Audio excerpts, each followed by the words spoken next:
Dans la région de Bandiagara, une nouvelle incursion des hommes armés non identifiés aurait fait 21 morts et plusieurs disparus. Ce nouveau carnage est intervenu au crépuscule, du lundi 1er juillet. Selon nos sources, les hommes armés identifiés ont ciblé des personnes qui étaient venues célébrer un mariage dans le village de Djigibombo.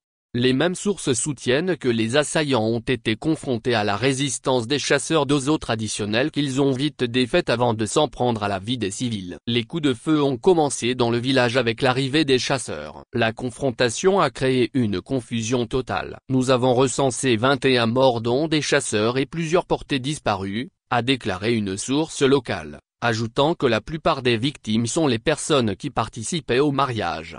Le bilan fourni par notre source a été confirmé par la délégation du gouverneur de la région de Bandiagara qui a également dénombré 21 morts. Cette délégation du gouverneur aurait également eu 3 blessés suite à l'explosion d'une mine artisanale sur le chemin qui mène dans le lieu de l'attaque.